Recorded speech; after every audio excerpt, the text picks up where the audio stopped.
أعوذ بالله من الشيطان الرجيم. بسم الله الرحمن الرحيم.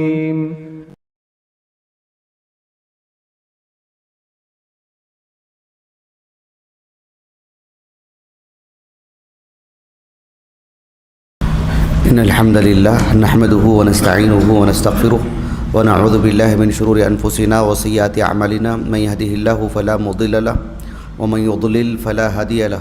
أشهد أن لا إله إلا الله وحده لا شريك له وأشهد أن محمدا عبده ورسوله.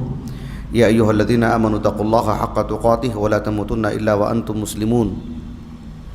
يا أيها الناس اتقوا ربكم الذي خلقكم من نفس واحدة وخلق منها زوجها وبث منهما رجالا كثيرا ونساء واتقوا الله الذي تساءلون به والأرحام إن الله كان عليكم رقيبا.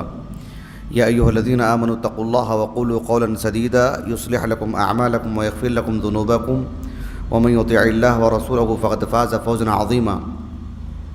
أما بعد فإن خير الحديث كتاب الله وخير الهدي هدي محمد صلى الله عليه وسلم وشر الأمور محدثاتها وكل محدثة بدعة وكل بدعة ضلالة وكل ضلالة في النار. آج کا ہمارا جو موضوع ہے رحمت للعالمین صلی اللہ علیہ وسلم کی رسول اللہ صلی اللہ علیہ وسلم کا نبوت سے پہلے 40 سالہ دور پڑھنے کی اہمیت، یعنی اس کا مرکزی موضوع ہے محمد صلی اللہ علیہ وسلم اعلان نبوت سے پہلے. سبھی مسلمان اس بات سے واقف ہیں کہ آپ علیہ الصلوۃ والسلام کی جو نبوت کی عمر ہے وہ 23 سال ہے. نبوت سے پہلے کی جو 40 سالہ زندگی ہے آپ کی، اس زندگی کو پڑھنا، اس کی کتنی ضرورت ہے، کتنی اہمیت ہے، اور اس کے بغیر اللہ کے رسول علیہ الصلوۃ والسلام کی 23 سالہ نبوت والی زندگی کو پڑھنے میں کتنا خلل ہوتا ہے، اس کا آپ اندازہ لگا سکتے ہیں. قرآن مجید میں اللہ سبحانہ و تعالیٰ نے آپ علیہ الصلوۃ والسلام کی 40 سالہ زندگی پر بھی گفتگو کی ہے. اللہ رب العالمین نے متعدد جگہوں پر آپ کی 40 سالہ زندگی کو آپ کی نبوت کے دلائل کے طور پر پیش کیا ہے. 40 سالہ دور نبوت، 40 سالہ جو زندگی ہے نبوت سے پہلے کی، ظاہر بات ہے ہم اس کا احاطہ نہیں کر سکتے، ایک ایک جز نہیں پیش کر سکتے ہیں. اس کی کچھ گوشے میں آپ کے سامنے رکھوں گا بطور یعنی ایک طالب علم کو ایک رخ دینے کے طور پر کہ اس کی اہمیت کا اندازہ ہمیں ہونا چاہیے اور اس کو کس طرز پر پڑھنا چاہیے. اور اس 40 سالہ دور کو خصوصاً ہندوستان میں ہم رہتے ہیں تو غیر مسلمین کے سامنے کس کس گوشے کو پیش کرنا چاہیے اور کیسے پیش کرنا چاہیے، وہ کچھ باتیں میں آپ کے سامنے رکھوں گا انشاءاللہ. بنیادی بات اور پہلی بات، قرآن مجید میں اللہ سبحانہ و تعالیٰ نے کئی مقامات پر اللہ کے رسول صلی اللہ علیہ وسلم کی زندگی کو پڑھنے، اس پر غور و فکر کرنے کی دعوت دی ہے. تفکر کہتے ہیں کسی چیز کے، کسی معاملے کی ہر پہلو پر نظر ڈالنا، ہر پہلو پر نظر رکھنا، اس کو کہتے ہیں تفکر. اللہ رب العالمین نے فرمایا سورۃ السبا میں، قل انما اعظکم بواحدہ ان تقوموا للہ مثنی وفرادا ثم تتفکروا ما بصاحبکم من جنہ. اس پہ آپ غور کریں، ما بصاحبکم من جنہ. اللہ تعالیٰ نے کہا اللہ کے رسول سے علیہ السلام کہ میں بس آپ کو ایک بات کہتا ہوں، ایک ہی بات کی دعوت دیتا ہوں کہ تم اکیلے تنہا یا جماعت کچھ لوگ مل کر کے بیٹھیں اور میری زندگی پر غور و فکر کریں، میرے ہر پہلو کو دیکھیں آپ، میری چال چلن، میرے معاملات، میری راست گوئی، میری نجی زندگی، میرے سفر حضر، بڑوں چھوٹوں سے میرے معاملات، سب چیزیں آپ کے سامنے ہیں. اب ہر پہلو پہ غور کیجیے. اور پھر نتیجہ کیا ہوگا بتائیے؟ ما بصاحبکم من جنہ. پھر بتائیے کہ تمہارے جو ساتھی ہیں کیا انہیں جنون ہے، دیوانگی ہے؟ کیا کبھی میری باتوں میں آپ نے بے ہودگی دیکھی؟ میرے رہن سہن میں، میرے چلنے پھرنے میں، میرے معاملات میں؟ ما بصاحبکم من جنہ. اللہ سبحانہ و تعالیٰ نے سورۃ الاعراف کے اواخر میں بھی کہا اولم یتفکروا ما بصاحبہم من جنہ. اللہ تعالیٰ نے سورۃ التوبہ کے آخر میں کہا لقد جاءکم رسول من انفسکم. سورۃ النجم کے آغاز میں کہا والنجم اذا ہوا ما ضل صاحبکم وما غوا. میں اتنی ساری آیتیں جو آپ کے سامنے پڑھی ہیں ایک نقطہ بتانے کے لیے کہ اللہ تعالیٰ نے کفار مکہ سے جب خطاب کیا تو کہا کہ صاحبکم صاحبکم. آپ علیہ الصلوۃ والسلام کو ان سبھی لوگوں کے لیے ایک صاحب کے طور پر پیش کیا. عربی زبان میں صاحبن ایک ایسے ساتھی کو کہتے ہیں جس کے ساتھ انسان زندگی لگاتا ہے، جس کی صحبت میں رہتا ہے، جس کی مزاج سے واقف ہو جاتا ہے، جس سے متعلق و پیٹھ پیچھے کہتا ہے کہ وہ ایسے اور ایسے اور ایسے ہیں. کہا کہ یہ تمہارے ساتھی ہیں، کوئی اجنبی نہیں. جس طرح ایک شخص کسی گاؤں میں آ کے زندگی گزارتا ہے، کسی شہر میں آ کے زندگی گزارتا ہے، بھلے ایک زمانے کے بعد وہ وہاں کا ہو جائے، لیکن آغاز میں وہ تو ان لوگوں کے لیے اجنبی ہے. محمد تو ایسے نہیں ہے نا صلی اللہ علیہ وسلم. صاحبکم کہا اللہ تعالیٰ نے، یعنی ان کا بچپنا تمہارا بچپنا تو ایک ہے، ایک ساتھ پلے بڑے ہیں، ایک گلی میں رہتے ہیں، ایک محلے میں رہتے ہیں، ہر معاملے میں ایک دوسرے کے ساتھ رہے ہیں، پھر بھی تمہارے لیے اجنبی ہیں. شیخ ابن عثیمین رحمہ اللہ نے اپنی تفسیر میں کہا کہ صاحبکم جو اللہ نے کہا نا ما بصاحبکم من جنہ، صاحبکم کہہ کر کے دو فائدے یہاں پر ہوتے ہیں، دو فائدے ملتے ہیں. کہ ایک فائدہ یہ ہے کہ ان کی شناعت بیان کی جا رہی ہے، ان کی بدبختی بیان کی جا رہی ہے کہ آپ اللہ کے رسول کو بچپن سے جانتے ہیں، پھر بھی آپ ان سے متعلق ایسے اور ایسے غلط اوصاف سے متصف کر رہے ہیں، غلط باتیں منسوب کر رہے ہیں ان کے تعلق سے. یعنی ہو سکتا ہے ایک عام آدمی کہے کہ میں ان کو جانتا نہیں ہوں، ان سے بدظن ہو سکتا ہے، یا کچھ جانتا ہوگا کچھ نہیں جانتا ہوگا. یہ تو 40 سال تمہارے درمیان لگائے ہیں، پھر بھی تم ان سے متعلق جان بوجھ کر ایسی باتیں کہتے ہو ان کے بارے میں. کتنی بری بات ہے یہ گویا کہ ایک لطیف انداز میں ان پر یعنی ڈانٹ ڈپٹ ہے. ایک دوسری بات ما بصاحبکم، صاحبکم کہنے کا ایک فائدہ یہ بھی ہوتا ہے کہ دیگر لوگ محمد پر اعتراض کریں یا نبوت پر ان کی ایمان نہ لائیں صلی اللہ علیہ وسلم، ممکن ہے ان کے لیے ایک سبب ہو، ان کے لیے ہو سکتا ہے کوئی عذر ہو. تمہارے لیے کیا عذر ہے؟ ان کی تصدیق کرنے میں آپ کو پہل کرنی چاہیے. آپ اول رہے ہیں ان کی تصدیق میں، اس لیے کہ آپ ان کو بچپن سے جانتے ہیں. ما بصاحبکم صاحبکم کہہ کر کے اللہ سبحانہ و تعالیٰ نے گویا کہ ان کے جذبات کو یعنی تحریک دی ہے رب العالمین نے. یہ بہت اہم چیز ہے. اسی لیے ہم دیکھتے ہیں صحابہ میں جو اسلام قبول کیے، اللہ کے رسول جو صحابہ ہیں، آغاز میں متعدد وجوہات ہیں. قرآن کی تاثیر کی وجہ سے، یا آپ علیہ الصلوۃ والسلام کے اخلاق کی وجہ سے. ایک سبب یہ بھی ہے کہ وہ اللہ کے رسول کو بچپن سے جانتے تھے. آپ کی 40 سالہ زندگی ان کے سامنے تھی، اس 40 سالہ زندگی کو دیکھ کر کے بھی کچھ لوگوں نے اسلام قبول کیا، ایک بڑی تعداد. یعنی اللہ کے رسول پر ایمان کیوں لائے آپ؟ کہ ان کی 40 سالہ زندگی کو دیکھ کر، یہ بھی نبوت سے پہلے کی زندگی کو دیکھ کر. آج بھی کوئی غیر مسلم اللہ کے رسول کی زندگی کو پڑھتا ہے اور 40 سالہ زندگی کو پڑھتا ہے، وہ آپ کی نبوت سے متعلق تذبذب کا شکار نہیں ہوگا، ایک بے چینی سی نہیں رہے گی اس کے پاس. آج آپ دیکھ لیجئے، ہم ہندوستان میں رہتے ہیں، باہر ممالک کا چھوڑیے آپ، جتنے لوگ سیاست میں ہیں، سیاسی اعتبار سے جو سربراہ ہیں، ان کی شخصی زندگی پر لوگ کتنی باتیں کرتے ہیں. ان کی اسکول کی تعلیم سے لے کر، ان کے گھریلو معاملات سے لے کر، ان کی تجارت سے لے کر، ان کے ایک بڑے عہدے پر آنے تک کتنی باتیں کی جاتی ہیں، حتیٰ کہ یعنی دینی نقطہ نظر سے بھی لوگ کس قدر گفتگو کرتے ہیں ایک داعی سے متعلق بھی کبھی کبھار. لیکن اللہ کے رسول کی زندگی سبحان اللہ سب سے جدا.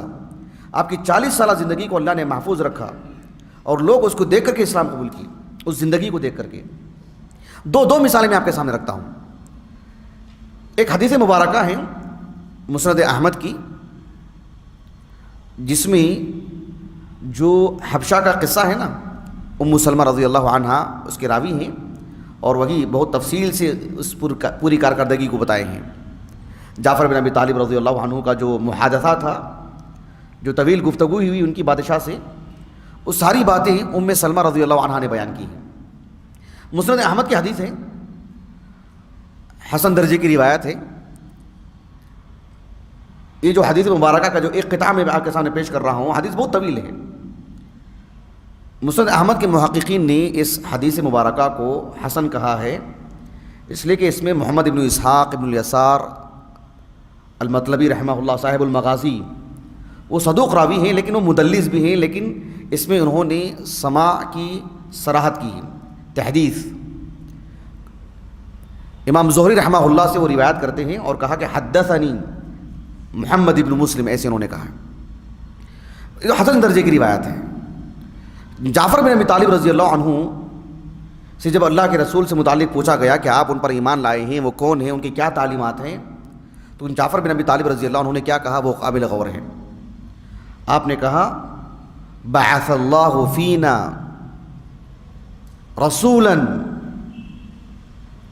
بعث اللہ فینا رسولا منا، رسولا منا، اللہ تعالیٰ نے ہمارے درمیان ایک رسول کو بھیجا ہے جو ہم میں سے ہیں، کوئی باہر سے نہیں آئے ہیں، وہ ہم میں سے ہیں. نعرف نسبہ وصفتہ، کتنی بڑی بات ہے، دیکھ رہے ہیں آپ. نعرف نسبہ وصفتہ وصدقہ وامانتہ وعفافہ، ان کی پاک بازی، ان کی سچائی، ان کا نسب نامہ کیا ہے ہمیں معلوم.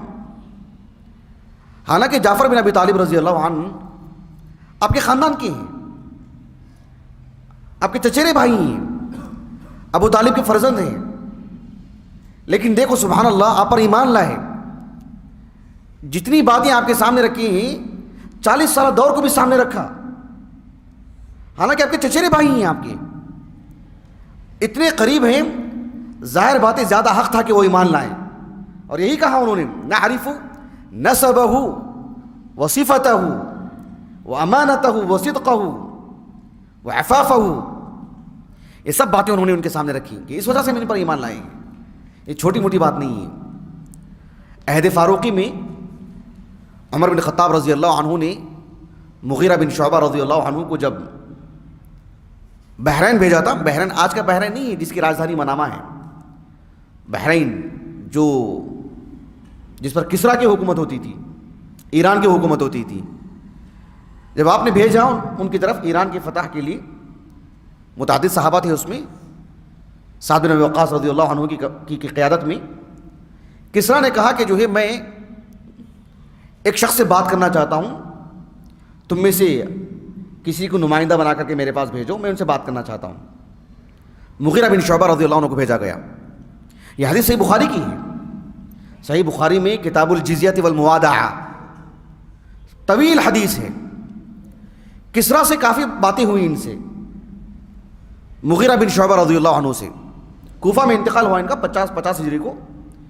مغیرہ بن شعبہ رضی اللہ عنہ نے اپنے سے متعلق، صحابہ سے متعلق، عرب کی تہذیب تمدن سے متعلق متعدد باتیں کی. جب بات اللہ کے رسول کی آئی کہ ان سے ہمارا تعلق ہوا کیسے، کس بنیاد پر ہم ان پر ایمان لائیں، مغیرہ بن شعبہ نے کہا رضی اللہ عنہ بعث، الفاظ دیکھیں آپ کے، بعث رب السماوات ورب الارضین تعالی ذکرہ وجلت عظمتہ الینا نبیا من انفسنا، یعنی بعث اللہ نبیا من انفسنا نعرف اباہ و امہ. سبحان اللہ. نعرف اباہ و امہ، ہم ان کے گھرانے کو جانتے ہیں، ان کے ماں باپ کو جانتے ہیں، ان کے گھر سے متعلق ہم باخبر ہیں. یعنی ہوتا نہیں ایک انسان کی زندگی کو پڑھنے کے لیے اس کا گھرانہ بھی بہت معنی رکھتا ہے. جو انسان مجہول ہو، کتنا بھی ہو، آپ کتنی بھی دوستی کریں، جب تک آپ اس کے ماں باپ سے واقف نہیں، اس کے گھرانے سے واقف نہیں، کہیں نہ کہیں کوئی چیز اوجھل رہتی ہے، ایک چیز آڑ رہتی ہے. لیکن یہ کیا کہا انہوں نے، نعرف اباہ و امہ، یعنی ایسا نہیں کہ صرف ہم محمد کو دیکھ کے ایمان قبول کیے صلی اللہ علیہ وسلم. میرا مقصود کیا ہے کہنا آپ کو کہ اللہ کے رسول پر ایمان لانے کے لیے 40 سالہ زندگی پڑھنا ضروری ہے کیا؟ نہیں. کوئی واقف بھی نہیں ہے تب بھی آپ پر ایمان لائے، لیکن آپ کی 40 سالہ زندگی بھی بہت اثر رکھتی ہے. اللہ نے محفوظ کیا اس کو بیان کیا اللہ نے قرآن میں. یہ میں آپ کو بتانا چاہتا ہوں. انبیاء علیہ السلام کی جو قصے قرآن میں بیان کیے گئے ہیں، آپ دیکھیے کہ نبوت سے پہلے کی ان کی جو زندگی ہے اللہ نے اسے بھی بیان کیا. مثلا آپ دیکھو سورۃ ہود میں صالح علیہ السلام کا اللہ نے قصہ بیان کیا. ان کی قوم کے لوگوں نے کیا کہا، قالوا یا صالح قد كنت فينا مرجوا قبل هذا، قد كنت فينا مرجوا قبل هذا. مرجوا یعنی صالح علیہ السلام نے جس دن اللہ تعالیٰ کی توحید کی دعوت دی لوگوں کو اور بت پرستی سے روکا، تو کہا کہ آج آپ ہمیں توحید کی دعوت دے رہے ہیں، اتنہانا ان نعبد ما يعبد آباؤنا، کہ ہم جن کی عبادت کر رہے ہیں، جن معبودوں کی ہمارے آبا و اجداد سے جو ہمیں چیز ملی ہے، ہم ان کو چھوڑ دیں، اس سے روکتے ہو آپ. جبکہ آج سے پہلے کل تک ہماری آپ سے امیدیں وابستہ تھیں. كنت فينا مرجوا قبل هذا، آپ کے اندر جو جوہری صفات ہیں، جو اعلیٰ معیار ہے آپ کا، عقل جو مضبوط ہے آپ کی، جو صاحب رائے ہیں آپ، اور جو آپ کے اندر جو کہ متعدد صفات ہیں، عمدہ صفات ہیں، ہماری دلی تمنا یہ تھی کہ آپ ہمارے سردار بننے والے ہیں، آپ ہمارے قائد بننے والے ہیں، آپ ہی ہیں جو ہمارے سب کچھ ہیں. لیکن آپ دیکھو ہمارے راستے سے ہٹ چکے ہیں. سمجھ رہے ہو اس بات کو؟ یعنی گویا کہ صالح علیہ السلام کی نبوت سے پہلے کی پوری زندگی ان کے سامنے کس طرح کی تھی، وہ ان کو قائد بنانے کے لیے تیار تھے. كنت فينا مرجوا قبل هذا، یہ قابل غور بات ہے. موسیٰ علیہ السلام کا تذکرہ قرآن مجید میں سب سے زیادہ ہے. سورۃ القصص اٹھا کے دیکھ لیجیے آپ.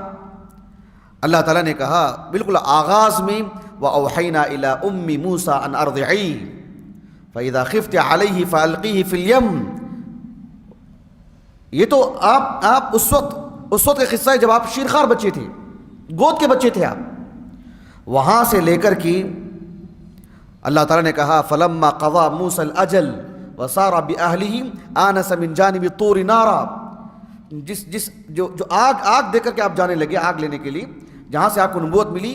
یعنی آپ گود کے بچے تھے، وہاں سے لے کر کے آپ کی جو نبوت کا جو دور ہے وہاں تک کا پورا دور اللہ نے بیان کیا.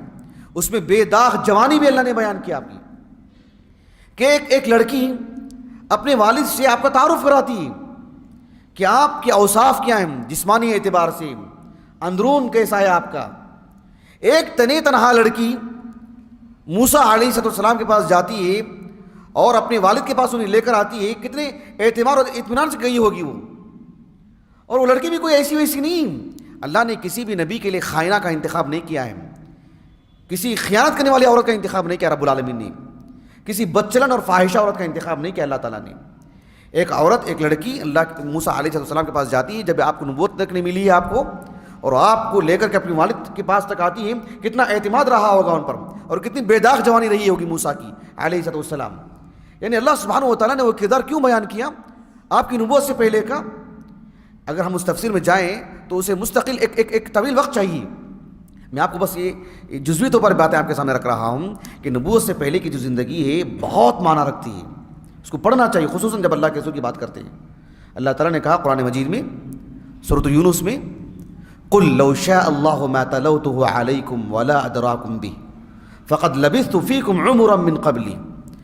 آپ اس آیت کریمہ کا سیاق دیکھیے. آپ کفار مکہ نے جب اللہ کے رسول سے اس بات کا مطالبہ کیا کہ جو باتیں آپ پر وحی کے طور پر نازل ہو رہی ہیں، جس میں ہمارے معبودان باطلہ کی عیب جوئی اس میں ہو رہی ہے، ان کے تعلق سے برا بھلا کہا جا رہا ہے، آپ ان باتوں کو ترک کر دیں، کچھ اور باتیں بھی سنائیں آپ، جس سے کچھ ہمارے لیے بھی تسکین کی بات ہو، کچھ باتیں ہمارے بھی موافق ہوں۔ اللہ کے رسول نے کتنی بڑی بات کی، قل لو شاء اللہ ما تلوته علیکم ولا ادراکم بی فقد لبثت فیکم عمرا من قبلی۔ آپ اس آیت کریمہ کا سیاق، اس سے پہلے والی بھی آیت کریمہ پڑھ کر کے دیکھیے آپ، وَإِذَا تُتْلَى عَلَيْهِمْ آيَاتُنَا بَيِّنَاتٍ، یعنی آپ چاہتے ہیں کہ میں اللہ کے کلام میں کذب سے کام لوں، افتراء سے کام لوں، جھوٹ سے کام لوں، جبکہ میری 40 سالہ زندگی تمہارے درمیان ہے۔ فقد لبثت فیکم عمرا من قبلی، کیا میں نے کسی انسان کے نام پہ کبھی جھوٹ بولا؟ میں نے کبھی میں نے کسی کے نام پر جھوٹ کہا؟ میں نے 40 سالہ زندگی میری آپ کے سامنے ہے، اور آپ چاہتے ہیں کہ آج میں رب العالمین کے نام پہ جھوٹ بولوں؟ سبحان اللہ، کتنی بڑی بات ہے۔ رب دیکھ رہے ہیں آپ، اللہ سبحانہ و تعالیٰ نے آپ کی 40 سالہ زندگی کو بیان کیا اور کہا سورۃ الضحیٰ میں، الم یجدک یتیما فآویٰ ووجدک ضالا فہدیٰ ووجدک ضالا فہدیٰ، یہ آپ کی بڑھتی عمر سے متعلق گفتگو ہے۔ الم یجدک یتیما فآویٰ، یتیم تو قبل البلوغ، بلوغ سے پہلے کی عمر ہے۔ ووجدک ضالا فہدیٰ، ایک چھوٹا بچہ کیسے راہ حق کی تلاش میں نکلے گا بتائیے؟ ایک بڑی عمر کا آدمی، اس کی عمر بڑھ چکی ہو، عقل مضبوط ہو چکی ہو، اب وہ حق اور باطل میں تمیز کرنے کی سوچتا ہے۔ کہا کہ ووجدک ضالا، آپ راہ حق کے متلاشی تھے، آپ اللہ نے آپ کو ہدایت دی۔ ووجدک ضالا فہدیٰ، گویا کہ آپ کی 40 سالہ دور تک گفتگو کی جا رہی ان دونوں آیتوں میں نہایت اختصار کے ساتھ، کتنی جامعیت ہے دیکھیے آپ۔ تو اللہ کے رسول کی نبوت سے پہلے کی زندگی پڑھنے کی یہ اہمیت اور ضرورت کے طور پر میں نے آپ کے سامنے رکھا ہے۔ ہم جتنے لوگ یہاں پر بیٹھے ہوئے ہیں سب بڑی جماعت کے ہیں، ہم سب اصول حدیث پڑھ چکے ہیں۔ حدیث کی جو تعریف کی جاتی ہے، حدیث کی یعنی مجرد حدیث کہہ رہا ہوں، یعنی الحدیث المرفوع، الحدیث الصحیح نہیں، الحدیث المرفوع کس کو کہتے ہیں؟ الحدیث المرفوع کیا تعریف ہے اس کی؟ ما اضیف الی النبی صلی اللہ علیہ وسلم من قول او فعل او تقریر، یہ بالکل عام ہے، مصطلح الحدیث پر لکھی گئی سبھی کتابوں میں الفاظ کے کچھ رد و بدل کے ساتھ، سیاغہ کچھ بدل کر کے رہے گا، لیکن بات ایک ہی ہے، سب جانتے، بہت معروف الحدیث المرفوع۔ شیخ الاسلام ابن تیمیہ رحمہ اللہ سے ان کے جو مجموع الفتاویٰ ہیں، جلد نمبر 18، اور بالکل اس کا آغاز پہلے صفحے سے پڑھتے آئیے 10 صفحے تک، جو باتیں میں آپ کو بتا رہا ہوں خلاصہ کر کے۔ شیخ الاسلام ابن تیمیہ رحمہ اللہ سے حدیث کی تعریف پوچھی گئی کہ حدیث کی تعریف کیا، تقریباً 5-6 سوالات کیے گئے آپ سے، اس میں سے ایک سوال یہ بھی، شیخ الاسلام ابن تیمیہ رحمہ اللہ نے کہا، جو محدثین کے پاس حدیث کی تعریف ہے اس کو نقل کرنے کے بعد کہا کہ ان حدیث الرسول صلی اللہ علیہ وسلم اذا اطلق دخل فیہ ما قالہ بعد النبوہ وفعلہ بعد النبوہ، جب حدیث کہتے ہیں تو اس میں وہی باتیں آتی ہیں جو اللہ کے رسول نے نبوت کے بعد کہا ہو، جو اللہ کے رسول نے نبوت کے بعد کیا ہو۔ ما اضیف الی النبی صلی اللہ علیہ وسلم من قول، یعنی ما قالہ بعد النبوہ، او فعل ای ما فعلہ بعد النبوہ، ما قالہ قبل النبوہ وہ حدیث کی تعریف میں ہے نہیں ہے، سمجھے اس بات کو آپ۔ لیکن کچھ باتوں کے بعد شیخ الاسلام ابن تیمیہ رحمہ اللہ نے ایک بات یہ بھی لکھا، کہا کہ جب ہم حدیث کہتے ہیں تو کچھ چیزیں ایسی بھی ہوتی ہیں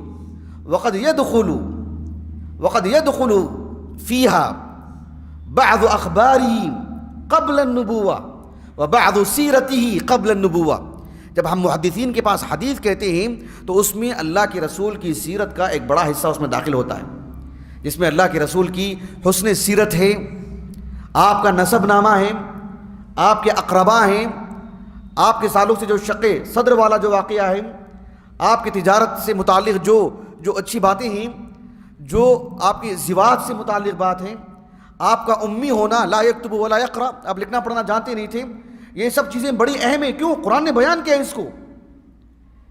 بات میری واضح ہو رہی ہے آپ کو؟ کہا کہ حدیث کی وسعت میں یہ بھی داخل ہے، بھلے ہی محدثین کے پاس حدیث ایک خاص معنی میں ہے۔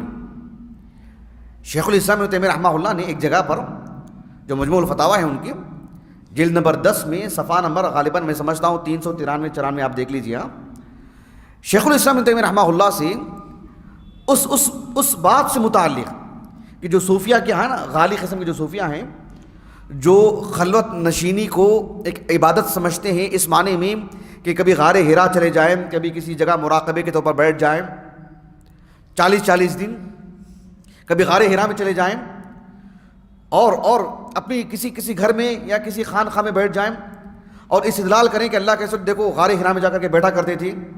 تو شیخ الاسلام ابن تیمیہ رحمہ اللہ نے کہا کہ اللہ کے رسول صلی اللہ علیہ وسلم جو غار ہرا میں تھے نا، وہ نبوت سے پہلے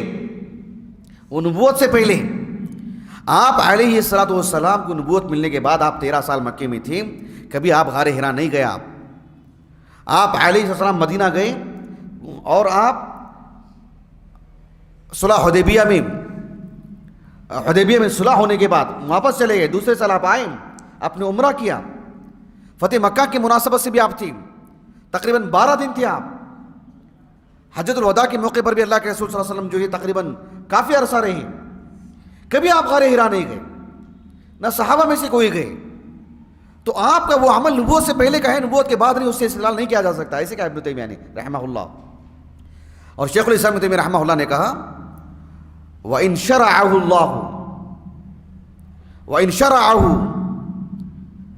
بَعْدَ النُّبُوَّةِ نَحْنُ مَأْمُورُونَ بِاتِّبَاعِهِ فِيهِ وَإِلَّا فَلَا. نبوت کے بعد اللہ کے رسول کا کوئی معاملہ ہو تو بتائیے، وہ ہمارے لیے شریعت ہے، ہم مکلف ہیں اس کو اپنی زندگی میں لانے کی، اس پر عمل کرنے کی. وَإِلَّا فَلَا. نبوت سے پہلے کا نہیں. یعنی نبوت سے پہلے کی زندگی کو اگر آپ بطور دلیل استدلال کرتے ہیں، حجت کے طور پر پیش کرتے ہیں، تو نبوت کے بعد کی زندگی سے میل کھانا چاہیے، اس کے موافق ہونا چاہیے. اگر نہیں ہے تو پھر وہ نہیں، حدیث کی تعریف میں چیز داخل نہیں ہوگی. یہ بات میں کیوں بتا رہا ہوں آپ کو؟ یہ بتانے کے لیے اہمیت دیکھیں آپ.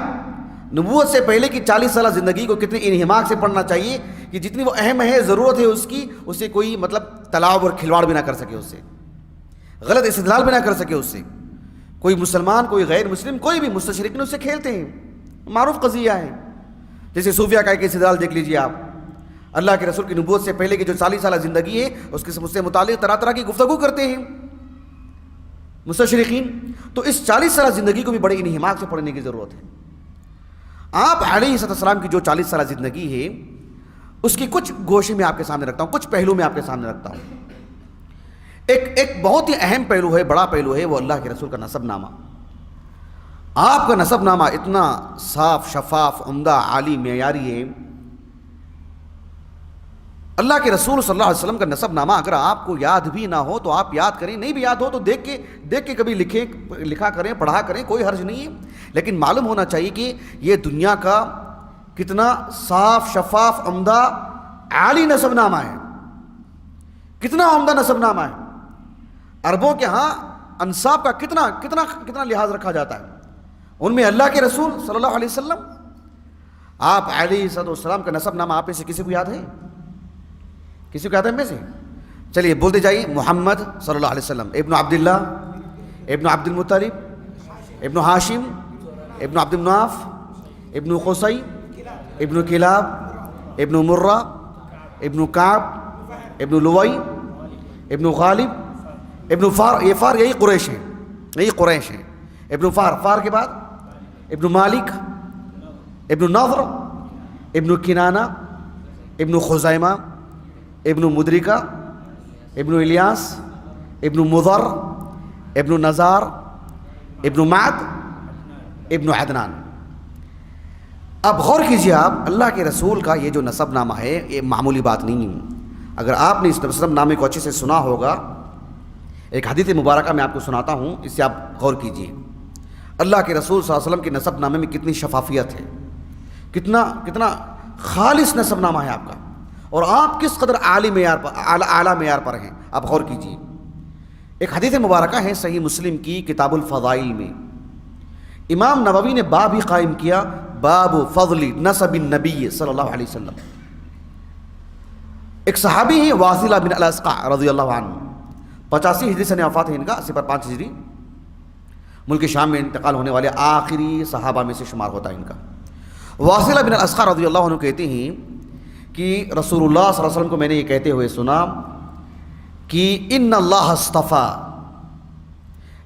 اصطفیٰ کنانۃ من ولد اسماعیل علیہ السلام کے آل اولاد میں اللہ تعالیٰ نے کنانہ کا انتخاب کیا. اگر آپ کو کنانہ نہیں معلوم ہے تو ان کی زندگی کو پڑھ کے دیکھیے کس قدر عظیم الشان انسان تھے وہ. کنانہ ان اللہ اصطفیٰ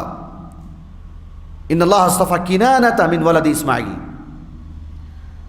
واصطفیٰ کنانۃ واصطفیٰ قریشا من کنانۃ واصطفیٰ قریشا من کنانۃ. کنانہ سے اللہ سبحانہ و تعالیٰ نے قریش کا انتخاب کیا. واصطفیٰ من قریش بنی ہاشم, اور قریش سے اللہ رب العالمین نے بنو ہاشم کا انتخاب کیا. یہ استفاء چھوٹی بات نہیں ہے. اللہ یصطفی, اللہ انتخاب کرتے ہیں, معمولی بات نہیں. اس کے بعد اللہ کے رسول نے کہا صلی اللہ علیہ وسلم واصطفانی من بنی ہاشم, اور بنی ہاشم سے مجھے اللہ نے چنا. سبحان اللہ. دیکھ رہے ہیں آپ اس بات کو. ایک کبھی کھیل کھیلتے نہیں لوگ, 15 لوگ رہتے ہیں, ایک ایک کر کے نکلتے جاتا ہے. جو پہلے نمبر پر آتا ہے اس کا کیا مقام, کیا درجہ رہتا ہے, اس کی صلاحیتیں کیسی رہتی ہیں. اللہ سبحانہ و تعالیٰ کی طرف سے انتخاب ہے. یہ اللہ سبحانہ و تعالیٰ نے بنو ہاشم سے اللہ کے رسول کا انتخاب کیا. میں ایک واقعہ میں آپ کو بتاتا ہوں, آپ دنگ رہ جائیں گے. واقعہ اچھی طرح معلوم ہے آپ کو, لیکن میرے موضوع سے متعلق جو بات ہے وہ میں آپ کو سمجھانا چاہ رہا ہوں. آپ علیہ السلام جب مکے سے مدینے کو گئے, بدر کا واقعہ, بدر کا حادثہ واقع ہونے سے پہلے آپ علیہ السلام نے جو ابو سفیان کا جو لشکر تھا, تجارت کا جو قافلہ تھا, اس کو حاصل کرنے کی آپ نے کوشش کی, اور وہ بچاتے نکل گئے. ابو سفیان ابھی سب مسلمان نہیں تھے, وہ رضی اللہ عنہ پہنچ گئے.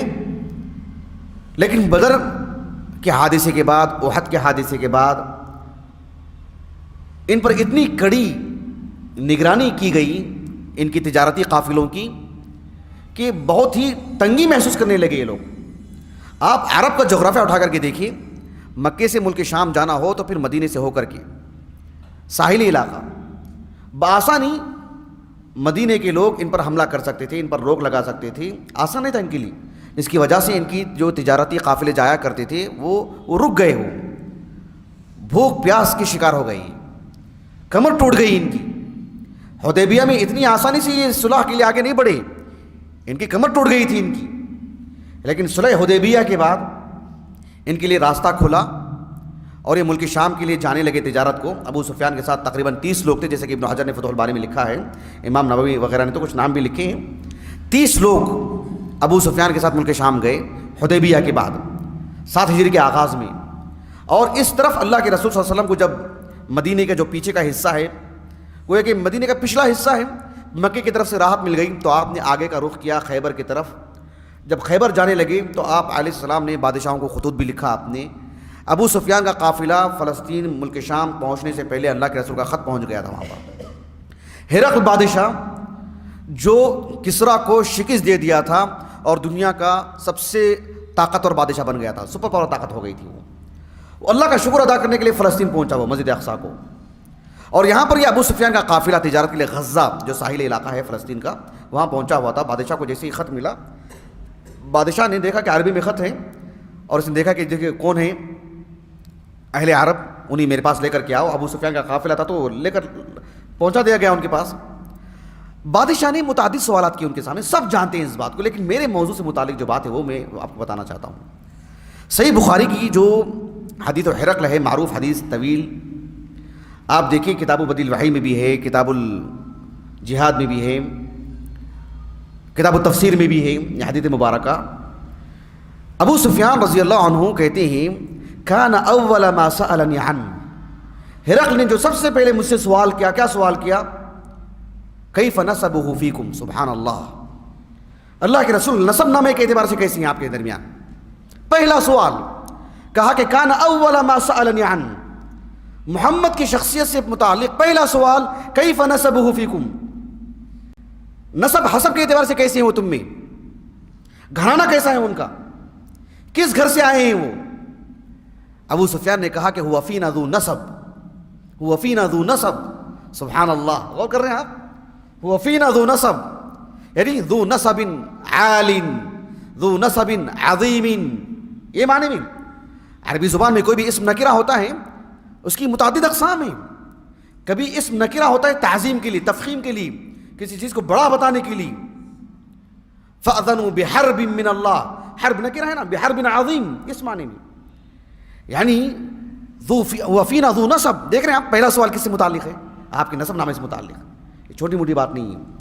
اللہ کے رسول کے نسب نامے کو آپ اپنے اپنے انداز میں دیگر زبانوں میں سمجھتا ہوں جتنے لوگ ہیں اخوان بیٹھے ہیں، جامعہ محمدیہ کے ہوں یا ہمارے مادر علمی دارالسلام اورآباد کے ہوں، کوئی بھی ہو، جامعہ محمد رائے دور کے ہوں، جن کو تیلگو زبان آتی ہو، کنڑی زبان آتی ہو، تمل ہو، جو علاقائی زبانیں ہیں، اللہ کے رسول کے نسب نامے سے متعلق 10 منٹ کی ویڈیو بنائیں آپ، ہلکی پھلکی تحریر لکھیں آپ، متعدد زبانوں میں بتائیں ہے دنیا میں کوئی ایسا انسان جذبات اور اعتقادات سے اٹھ کر کے علمی اعتبار سے ہم کیوں تعارف نہیں کرواتے اللہ کے رسول سے متعلق صلی اللہ علیہ وسلم. اور آپ کے نسب نامے کو ہم بتائیں کہ آپ کا نسب نامہ کس قدر عالی ہے. یہ 40 سالہ دور پڑھنے سے متعلق یہ بات ہے کہ آپ کا نسب کیسے، یعنی لوگوں نے سوال کیا آپ کے نسب سے متعلق، یہ معمولی بات نہیں ہے. ایک دوسری بات، وقت کی قلت کی وجہ سے میں آپ کے سامنے کچھ باتیں رکھ رہا ہوں. 40 سالہ دور میں یہ بات بھی نمایاں ہے کہ آپ کا اخلاق، آپ کا کردار، آپ کی بے داغ جوانی، آپ کے صاف شفاف معاملات، آپ کی راست گوئی، اللہ کے رسول صلی اللہ علیہ وسلم کے اخلاق سے متعلق اللہ نے کہا سورۃ القلم میں وَإِنَّكَ لَعَلَىٰ خُلُقٍ عَظِيمٍ. بھلا بتائیے اللہ کی گواہی کے بعد کسی کی گواہی کی ضرورت ہے؟ وَكَفَىٰ بِاللَّهِ شَهِيدًا. اللہ کی گواہی کے بعد کسی کی گواہی کی ضرورت نہیں. معاشرتی اعتبار سے لوگ کہتے ہیں کسی مرد سے متعلق اگر اس کی بیوی گواہی دیتی ہے کہ میرا شوہر صاف شفاف ہے، بے داغ ہے، بہت معنی رکھتی ہے بات. اللہ کے رسول علیہ السلام سے متعلق جب آپ کو نبوت سے سرفراز کیا گیا، صحیح بخاری کی جو روایت ہے کتاب بدل وحی کی، ام المومنین خدیجہ بنت خویلد رضی اللہ عنہا کیا کہا؟ کلا کا تعلق پچھلی بات سے بھی ہوتا ہے اور آگے کی بات سے بھی ہوتا ہے. یعنی ایک بات کی اس میں تردید ہوتی ہے، رد ہوتا ہے ایک بات کا، اور ایک بات کا اثبات ہوتا ہے کلا کے اندر. کہا کہ کلا یعنی جو آپ سمجھتے ہیں کہ آپ کے تعلق سے کوئی بڑا حادثہ ہونے والا ہے، آپ کی ہزیمت ہونے والی ہے، آپ کے تعلق سے کوئی مطلب آپ کی رسوائی کی کوئی بات آنے والی ہے، بالکل بھی نہیں. آپ کے ساتھ تو بہت اچھے معاملات ہونے والے ہیں. کلا واللہ لا یخزیک اللہ ابدا. یہ ایک بیوی جو ہے نا جذباتی باتیں نہیں تھیں، دلائل کی روشنی میں کہا کہ انک لتصل الرحم، لتصل الرحم چھوٹی بات نہیں. وتحمل الکل وتکسب المعدوم وتعین علی نوائب الحق. اللہ کے رسول سے متعلق اتنی بڑی باتیں. وتقری الضیف، آپ علیہ السلام کا مظلوموں کا ساتھ دینا، غریبوں کا ساتھ دینا، حتیٰ کہ معاشرے میں ایسے لوگ جو کمانے کے قابل نہیں ہیں وتکسب المعدوم، آپ جا کر کے ان کے لیے کما کے لا کے دیتے ہیں. یہ چھوٹی بات ہے کیا بتائیے؟ اور کون کہہ رہی بیوی ارے میرے لیے وقت دیجیے نا، آپ دوسروں کے لیے وقت دے رہے. چھوٹی بات ہے یہ. اپنے اپنے گھروں کا سوچ کے دیکھو آپ. ہم کسی سے متعلق کوئی معاملہ کرتے ہیں، گھر کے خواتین کا کیا حال چال رہتا ہے، لیکن ام المؤمنین خدیجہ نے رضی اللہ عنہا کتنی بڑی بات کی اللہ کے رسول کے بارے میں. جو کمانے کے قابل نہیں ہیں آپ ان کے لیے الگ سے وقت نکالتے ہیں، ان کو کما کے لا کے دیتے ہیں آپ. یہی تو اوصاف ہیں جس کی وجہ سے شادی کی انہوں نے. یہ چھوٹی موٹی باتیں نہیں جو اللہ کے رسول کے بارے میں اتنی بڑی باتیں کی انہوں نے خدیجہ نے رضی اللہ عنہا. اسے صرف گھر کا واقعہ نہیں بتا سکتے ہم. آپ اللہ کے رسول ہیں، آپ خاتم النبیین ہیں، آپ سید المرسلین ہیں. آپ کے بارے میں آپ کی گواہی، آپ سے متعلق گواہی پہلے دن دے دی آپ کی بیوی. ایک زمانہ آپ کے ساتھ زندگی گزارنے کے بعد تقریباً 15 سال آپ کے پاس آپ کی زوجیت میں زندگی گزاری ہے. 15 سال میں اتنی جچی تلی گفتگو، اتنا عمدہ خیال، پہلے دن نہیں. عشق میں ماری ہوئی ہیں، کچھ بھی کہہ دیتی ہے بیوی، شوہر کچھ بھی کہہ دیتا اپنی بیوی کے بارے میں نہیں. 15 سال لگانے کے بعد سبحان اللہ. یہ چھوٹی بات نہیں ہے اگر آپ غور کریں. اللہ کے رسول سے متعلق آپ کا اخلاق دیکھیں اللہ کے رسول کا صلی اللہ علیہ وسلم. ابو سفیان سے متعلق ابھی میں نے کہا آپ کو حدیث ہرقل کی روشنی میں، ہرقل نے ابو سفیان سے کہا هل تتهمونه بالكذب قبل ان يقول ما قال. قبل ان یقول ما قال، کیا مطلب؟ یعنی نبوت جب سے ملی ہے ان کو، نبوت ملنے سے پہلے کا جو دور ہے، هل تتهمونه بالكذب قبل ان یقول ما قال، 40 سال کی نبوت کی دور کی بات نہیں کر رہا ہوں میں. نبوت کی بات کریں تو 13 سال مکے کے اور حدیبیہ کا 6 سال اگر لگا لیں 19 سال، تقریباً 20 سال کہ صرف نبوت کے سال 20 سال، نبوت کا دور 20 سالہ دور ابو سفیان کے سامنے ہے. مکے کے 13 سال اور حدیبیہ تک کے 6 سال اور جو ہے 7ویں سال کا آغاز تقریباً 19-20 سال نبوت کے ابو سفیان کے سامنے موجود ہیں اللہ کے رسول کے. لیکن اس سے متعلق سوال نہیں ہے بادشاہ کا، هل تتهمونه بالكذب قبل ان يقول ما قال. نبوت کے اعلان سے پہلے کے جو 40 سالہ دور ہے اس میں کبھی آپ نے ان کو جھوٹا ثابت کیا، ان کو کبھی جھوٹ دیکھا ہے ان میں؟ ابو سفیان نے کہا کہ لا، ایک ہی جواب. بادشاہ نے کہا فعرفت انه لا يدع الكذب على الناس ثم يذهب فيكذب على الله، کہ میں یہیں سے سمجھ لیا، یہیں سے میں نے اندازہ لگا لیا، یہ 40 سالہ دور میں لوگوں کے درمیان لوگوں کے نام پر جھوٹ نہیں بولے ہیں تو اس کے بعد اللہ کا نام لے کے کیسے جھوٹ بولیں گے؟ لوگوں کی اتنی عظمت ہے ان کے دلوں میں، لوگوں کا اتنا خیال رکھتے ہیں، تو اللہ سبحانہ و تعالیٰ کی عظمت، اس کے نام پر کیسے جھوٹ بول سکتے ہیں؟ اسی لیے میں نے پوچھا آپ کو قبل ان یقول ما قال، اس وقت مجھے بتاؤ اس وقت جھوٹ بولے ہیں کیا؟ 40 سالہ دور نبوت کتنی عظیم الشان زندگی آپ کے پر اندازہ لگائی. میں بالکل وقت میرا ختم ہونے جا رہا ہے، 15 منٹ غالباً باقی ہیں میرے، 25 کو میں نے شروع کیا تھا. تو آپ علیہ السلام کی زندگی سے متعلق ایک بات میں آپ کو یہ بھی بتاؤں کہ اللہ کے رسول صلی اللہ علیہ وسلم نبوت سے پہلے، یعنی جیسے ہم کہتے ہیں نا کہ سیدھے سادے انسان تھے، اپنی بیوی سے متعلق، لوگوں سے متعلق، تجارت سے متعلق سچ بولتے تھے، جھوٹ نہیں بولتے تھے، امانت دار انسان تھے. تو یہ جو سادگی جو ہم بیان کرتے ہیں، ان سب چیزوں سے اٹھ کر کے میں آپ کو بات بتا رہا ہوں. اللہ کے رسول ایسے بھی سیدھے سادے انسان نہیں تھے جیسے عام طور پر لوگ ہوتے ہی نہیں. جیسے ہم لوگ کہتے ہیں بڑا سیدھا سادہ انسان ہے، صبح کو کام میں جاتا ہے، شام میں اپنے گھر آ جاتا ہے، اپنے گھر میں رہتا ہے، اور پھر جو ہے کسی سے، ایسے نہیں تھے اللہ کے رسول صلی اللہ علیہ وسلم، ایسے سیدھے سادے. آپ صلی اللہ علیہ وسلم کا سادہ معاملہ الگ تھا. میں جو کہنا چاہ رہا ہوں ایک الگ بات ہے. آپ علیہ السلام معاشرے کے ان سیدھے سادے لوگوں کی طرح نہیں تھے جو بس اپنے کام سے تعلق رکھتے. آپ علیہ السلام بہت فعال انسان تھے، متحرک انسان تھے. جب بھی ظلم ہوتا اس کے خلاف کھڑے ہونے والوں میں آپ صف اول میں ہوتے. مظلوم کے ساتھ دینے کی بات آتی تو آپ پہل کرتے اس میں. کسی کا کچھ معاملہ ہوتا تو آپ پہل کرتے اس میں. کہیں کچھ خرابی ہے دور کرنا ہے، آپ پہل رہتے ہو، آپ پہل کرتے ہو اس میں. یعنی ایک متحرک انسان، ایک جاندار انسان. معاشرتی اعتبار سے ہم کچھ لوگوں کو دیکھتے ہیں، معاملہ ان کا رہتا ہے، میرے گھر کا نہیں، لیکن میں کھڑا رہتا ہوں ان کے گھر کے سامنے. معاملہ ان کا رہتا ہے، وہ آدمی وہاں بھی نظر آتا ہے. معاملہ ان کا رہتا ہے، وہ آدمی وہاں بھی نظر آتا ہے. اور لوگ اپنے اپنے گھروں کے مسائل اپنے گھر کے سرپرستوں کو چھوڑ کر کے کبھی ان کے دروازے کے پاس جاتے ہیں، ہمارے گھر کا مسئلہ حل کیجیے. تو معاشرے کے کچھ ایسے جو لوگ ہوتے ہیں، اللہ کے رسول تو ان کے لیے بھی تو نمونہ ہے. آپ علیہ السلام یعنی ایک کامل انسان، ایک کامل رجولیت کے سارے اوصاف آپ کے اندر اور عمدگی کے ساتھ. تو ایسے بھی سیدھے سادے نہیں تھے اللہ کے رسول صلی اللہ علیہ وسلم. میں آپ کے سامنے دو مثالیں رکھتا ہوں، سب جانتے ہیں لیکن میرے موضوع سے جوڑ کر کے بتا رہا ہوں. بس میں آپ کو حلف الفضول دیکھ لیجیے. آپ حلف الفضول کا کیا معاملہ ہے؟ یعنی آپ علیہ السلام کی عمر لگ بھگ ایک 20 سال کی عمر تھی آپ کی، لگ بھگ 15 سے 20 سال کے درمیان کی عمر. حرب الفجار آپ نے سنا ہوگا. اللہ کے رسول صلی اللہ علیہ وسلم کی نبوت سے پہلے کی جو زندگی ہے اور اسلام سے پہلے کی جو عرب کی جو تاریخ ہے، اس میں حرب الفجار یا حرب الفجار ایک معروف معرکہ ہے. جو ایک طرف قریش اور بنو کنانہ ایک طرف ہو گئے تھے، اور قیس ابن عیلان وہ قبیلہ ایک طرف تھا. دونوں کے درمیان لڑائی تھی اور عرصے تک لڑائی چلی. وہ حرمت والے مہینوں میں لڑائی ہوئی. وہ بہرحال جب جا کر کے وہ ختم ہوئی تو اس کے بعد ایک حادثہ پیش آیا. ذوالقعدہ کا مہینہ تھا. عاص بن وائل قرشی بنو سہم سے، بنو سہم سہمی ہیں وہ السہمی، انہوں نے ایک آدمی سے کچھ معاملہ کیا لیکن اس کا حق ادا نہیں کیا. پیسے نہیں دیا اس کو، چیزیں لے لی، پیسے نہیں دیا اس کو، واپس نہیں لوٹایا. وہ آدمی بارہا مانگتا رہا اور یہ ٹال مٹول کرتے رہے. بالآخر وہ شخص جبل ابو قبیس، بہت بڑی پہاڑی، کافی حصہ توڑ دیا گیا اس کا آج کا، لیکن بہت بڑی پہاڑی ہے وہ. اس پر کھڑا ہوا اور اپنی مظلومانہ انداز میں اشعار کہنے لگا، میرے ساتھ ایسا ایسا معاملہ ہوا ہے.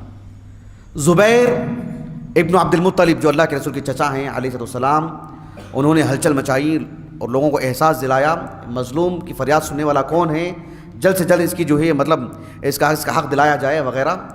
اس کے لیے کچھ لوگ جمع ہوئے، بنو ہاشم سے کچھ لوگ، بنو تیم یہ بھی ایک قبیلہ ہے قریش کا، ابو بکر صدیق اسی قبیلے سے ہیں، ادنا اعلیٰ بالکل آخری درجے کا قبیلہ ہے. اور بنو زہرا عبد الرحمن بن عوف اسی سے. یہ 3 قبیلے کے لوگ جمع ہوئے.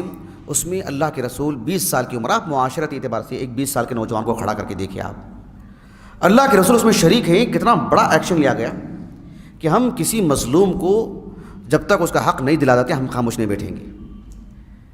کسی بھی انسان کو کوئی تکلیف ہوتی ہے، اس کی جب تک تکلیف دور نہیں ہوگی، لیکن گویا کہ ہم مظلوم کے حق میں، ظالم کے حق میں نہیں. یہ عام بات ہے یا خاص بات ہے بتائیے؟ ایک 20 سال کے نوجوان کو رکھ کر کے دیکھیے آپ علیہ السلام ہمیشہ کن لوگوں کے ساتھ تھے. یعنی اتنی چھوٹی عمر میں، لڑک پن میں، آپ علیہ السلام کی سوچ اور آپ کے خیالات لوگوں کے سامنے تھے. یعرفونہ کما یعرفون ابناءہم.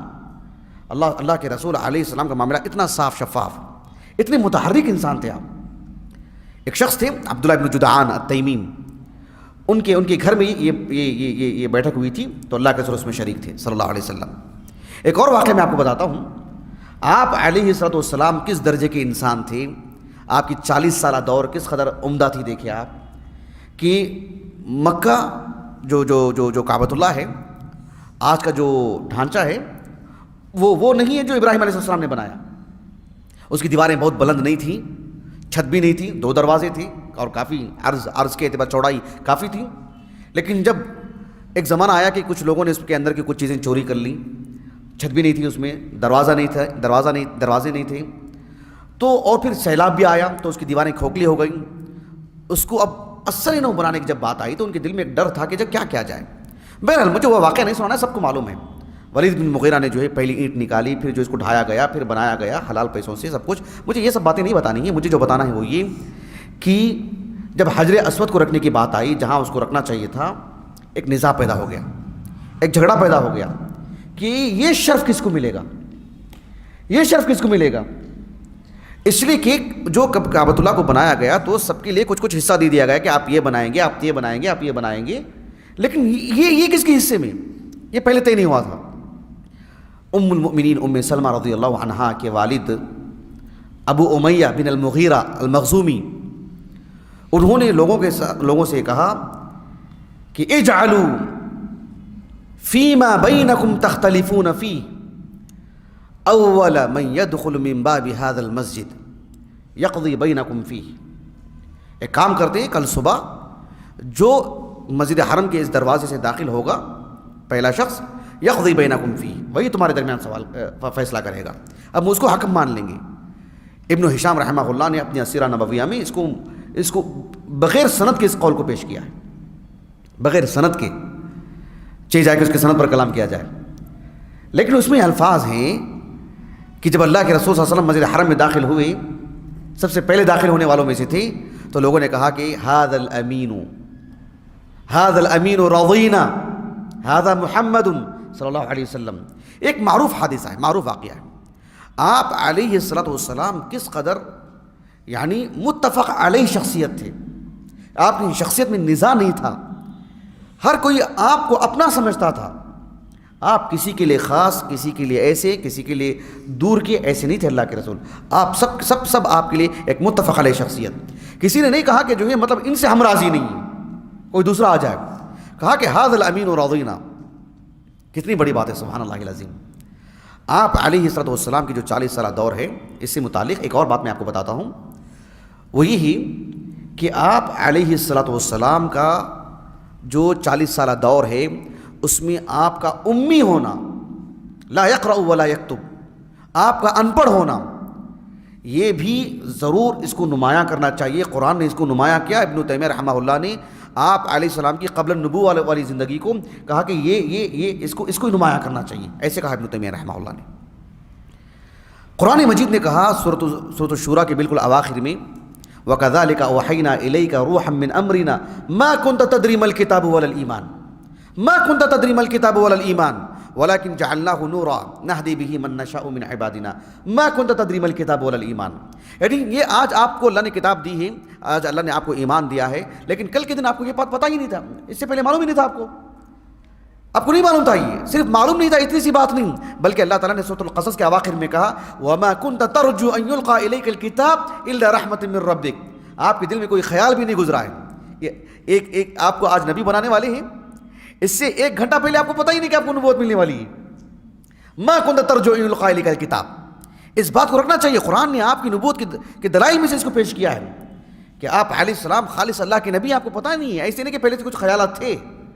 سمجھ رہے اس بات کو آپ؟ جی یہ بڑی اہم چیز ہے.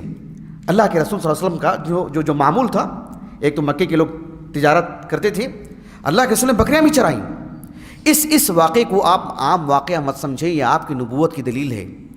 امام بخاری رحمہ اللہ نے اپنے الجامع الصحیح کی کتاب الاجارہ میں ایک حدیث مبارکہ لائے ہیں ابو ہریرہ رضی اللہ عنہ کی طریق سے کہ اللہ کے رسول نے کہا صلی اللہ علیہ وسلم ما بعث اللہ نبیا الا رعا الغنم. اللہ کے رسول سے پوچھا گیا کہ اللہ کے رسول وانت, آپ نے کہا کہ اللہ نے جس نبی کو بھی بھیجا ہے انہوں نے بکریاں چرائیں, آپ نے بھی چرائیں اللہ کے رسول؟ کہا کہ نعم کنت ارعاها على قراریط لاہل مکہ, بالکل چھوٹی سی پونجی پر میں نے اہل مکہ کے لیے بکریاں چرائی ہیں. اس حدیث کو آپ عام حدیث نہ سمجھیں. دارالسلام ریاض کا جو مکتبہ ہے, یہاں سے جو کتب ستہ جو مترجم ہو کے آ رہے ہیں ہلکی پھلکی شرح کے ساتھ, سنن ابن ماجہ بھی مترجم ہو کے آئی ہے. دیکھا آپ نے, سبوں نے دیکھا ہے. مولانا عطاء اللہ ساجد ہمارے پڑوسی ملک کے عالم دین ہیں, انہوں نے اس حدیث مبارکہ کی شرح میں, یہ سنن ابن ماجہ کی کتاب التجارات میں بھی ہے, اس میں انہوں نے کہا کہ اس حدیث مبارکہ کی روشنی میں یہ بات معلوم ہوتی ہے کہ مرزا غلام محمد قادیانی جھوٹا ہے, وہ کذاب ہے, وہ نبوت کے باب میں, نبوت کے اعلان میں, اس لیے کہ اس کی پوری زندگی بتاتی ہے کہ اس نے کبھی بکریاں نہیں چرائیں. اور اللہ کے رسول نے کہا ما بعث اللہ نبیا الا رعا الغنم, اور اس نے بکریاں نہیں چرائیں. یہ بھی ایک دلیل ہے اس کے نبی نہیں ہونے کی. تو اللہ کے رسول کی جو 40 سالہ دور ہے, اسے آپ عام زندگی کے طور پر نہ پڑھیں. یہ آپ کی نبوت, جو آپ خاتم النبیین ہیں, کوئی اور نبی آنے والا نہیں ہے جو آپ کی نبوت کی تصدیق کرنے کے لیے آئے. ومبشرا برسول یأتی من بعد اسمہ احمد ومصدقا لما بین یدی من بین یدی. موسیٰ علیہ السلام کی تصدیق کے لیے بھی آئے تھے نا عیسیٰ علیہ السلام. اللہ کے رسول کی تصدیق کے لیے کون آئے گا ابھی؟ نبی تو آنے والی نہیں. تو معاملہ ایسا نہیں ہے. آپ کی 40 سالہ دور بہت محتم بالشان ہے پڑھنے کے لیے. میرے موضوع سے متعلق بالکل آخری بات, تقریباً 4-4.5 منٹ باقی ہیں میرے, بالکل آخری بات وہی ہے کہ آپ علیہ الصلاۃ والسلام کی زندگی جو 40 سالہ دور ہے نبوت سے پہلے کی, اس نقطۂ نظر سے بھی پڑھنا چاہیے کہ آپ علیہ الصلاۃ والسلام خالص فطرت پر تھے. آپ نے کبھی بتوں کی عبادت نہیں کی, آپ نے کسی صنم کو چھوا نہیں, آپ نے کبھی قریب نہیں گئے ان کے, کبھی ان کے نام پر زبان نہیں کیا آپ نے, کبھی آپ نے کوئی چڑھاوا نہیں چڑھایا آپ نے, کبھی ان کے سامنے سجدہ نہیں کیا آپ نے, کبھی شراب نہیں پیا آپ نے, کبھی آپ نے غیر اللہ کی عبادت نہیں کی, کبھی غیر اللہ کی قسم نہیں کھائی آپ نے. میں یہ بات کیوں بتا رہا ہوں؟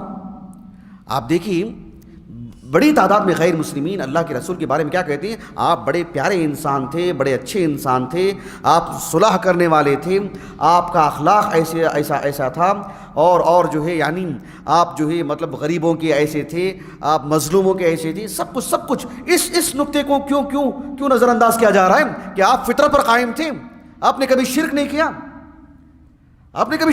آپ نے. ہمارے بہت سارے پروگرام ہوتے ہیں جمعیت اہل حدیث کی طرف سے, آپ نے دیکھا ہوگا, جہاں بہت سارے سوامیوں کو بلایا جاتا ہے, اور اللہ کے رسول کے بارے میں وہ کیا کہتے ہیں, اللہ کے رسول امن کے رہبر تھے وغیرہ وغیرہ, کہتے ہیں. دیکھیں ہم ان کی نیک نیتی پر حملہ نہیں کرتے, ہم کہیں گے کہ یقیناً ان سے کہیں غلط فہمی ہو رہی, کہیں چوک ہو رہی ان کو. وہ حق بنتا ہے کہ ہم ان کو بتائیں. اللہ کے رسول کی زندگی میں اگر آپ 40 سالہ دور کو بھی اگر آپ سامنے رکھتے ہیں, آپ اس کو نظر انداز نہیں کر سکتے کہ آپ خالص فطرت پر تھے. آپ نے کبھی بتوں کی عبادت نہیں کی. آپ نے اللہ سبحانہ و تعالیٰ نے قرآن مجید میں کئی مقامات پر اللہ کے رسول علیہ السلام سے متعلق جو باتیں کہیں, ان میں سے ایک بات یہ بھی ہے کہ آپ کا معاملہ صاف شفاف, جو حدیث مبارک ہے نا, حدیث ابی ہریرہ صحیح بخاری کی, کل مولود یولد علی الفطرہ, آپ فطرت پر قائم تھے. آپ فطرت اللہ التی فطر الناس علیہا. آپ علیہ السلام کی طرح ایک شخص کو اس میں نمونہ بنانا چاہیے. اس تک حق نہیں پہنچائے, دین نہیں پہنچائے, یعنی بت پرستی اس نے قبول کر لی, اس کا مطلب کہ فطرت مان پڑ گئی, اس کی فطرت متاثر ہو گئی اس کی. ہم بہت سارے غیر مسلموں کو دیکھتے ہیں آج بھی, جو بھلے ہی کسی غیر مسلم گھر میں پیدا ہوتے ہیں, لیکن بڑھتی عمر میں وہ ان سب چیزوں سے بیزار ہوتے ہیں کہ بھئی یہ ہمارے معبود تو نہیں ہو سکتے. حق کیا ہے ہمیں نہیں معلوم, لیکن اتنا تو معلوم ہے کہ یہ تو حق نہیں ہے. ایسے ہی لوگ آج بھی, آپ میدان میں جائیں گے تو آپ کو معلوم ہوگا ایسے, اور اس طرح کے لوگ اسلام قبول کرتے ہیں. اور اللہ کے رسول تو ان کے رئیس ہیں. آپ علیہ السلام اور دیگر انبیاء, آپ کی اس باب میں عصمت ہیں کہ آپ نے کبھی بتوں کی عبادت نہیں کی. آپ دیکھیے اللہ کے رسول صلی اللہ علیہ وسلم کی بے چینی 40 سال کی عمر کا ایک انسان کیسے ہوتا ہے. آپ معاشرے کے اعتبار سے دیکھ سکتے ہیں کہ ان کی عقل کتنی مضبوط ہوتی ہے, کتنی پختی ہوتی ہے, اور شعور کتنا گہرا رہتا ہے ان کا. صحیح بخاری کی جو بالکل آغاز میں کتاب بدل وحی کی حدیث ہے, حدیث عائشہ, وہ کہتی ہیں کہ کان اول ما بدأ به رسول اللہ صلی اللہ علیہ وسلم الرؤیا الصادقہ فی النوم. اللہ کے رسول کی جو نبوت کا جو آغاز ہے, آپ کو خواب بتائے گئے. فکان لا یرا الرؤیا الا جاءت مثل فلق الصبح. رات میں جو دیکھتے خواب میں آپ, دن میں آپ کو وہی حوادث, وہی مناظر, وہی وقائع آپ کے سامنے ہوتے. اس کے بعد جو بات ہے وہ میرے موضوع سے متعلق ہے. ام المؤمنین عائشہ کہتے ہیں رضی اللہ عنہا, ثم حبب الیہ الخلاء فکان یخلو بغار حراء فیتحنث. آپ غار حراء میں چلے گئے, آپ کے دل میں خلوت نشینے کی محبت ڈال دی گئی کہ آپ خلوت اختیار کریں. آپ تنہا پسند ہو گیا. کیوں تنہا پسند ہو گیا؟ کیوں تنہا پسند ہو گیا؟ آپ کو یہ بت پرستی مطلب گراں گزرنے لگی آپ پر. بے چین تھے آپ کہ یہ کیسے معبود ہو سکتے ہیں. آپ کو وحی کے ذریعے سے بتایا گیا آپ کو نہیں, لیکن آپ بے چین تھے. آپ یہ آپ کی 40 سالہ دور کا ہے بہت ہی مطلب نمایاں پہلو ہے, اور سب سے نمایاں پہلو ہے. اللہ کے رسول کے اخلاق پہ اگر کوئی گفتگو کرتا ہے تو اخلاق کا سب سے بڑا حصہ وہ ہے جو آپ کا بندوں سے نہیں, آپ کا اللہ سے رہا ہے معاملہ. اخلاق کا سب سے بڑا درجہ وہ ہے. ایک شخص بندوں کے ساتھ اچھا معاملہ کرتا ہے, اچھے اخلاق سے پیش آتا ہے, یہ یقیناً بہت بڑی بات ہے. لیکن اللہ سبحانہ و تعالیٰ سے جو اخلاق ہوتے ہیں وہ سب سے بڑی چیز ہے, اور اللہ کے رسول کا معاملہ تو وہی ہے سب سے بڑی بات. بہرحال بالکل وقت میرا ختم ہو چکا ہے, میں اپنی بات ختم کرتا ہوں. اللہ سبحانہ و تعالیٰ سے دعا ہے کہ اللہ تعالیٰ ہمیں اللہ کے رسول کی زندگی کو, اور خصوصاً آپ کی وہ زندگی جو 40 سالہ دور پر محیط ہے, اسے پڑھنے سمجھنے کی اللہ تعالیٰ ہمیں سعادت دے, توفیق دیں, اس کو اپنی زندگی میں لانے, لوگوں میں عام کرنے کے اللہ ہمیں سعادت دیں. سبحانک اللہم و بحمدک اشہد ان لا الہ الا انت استغفرک و اتوب الیک.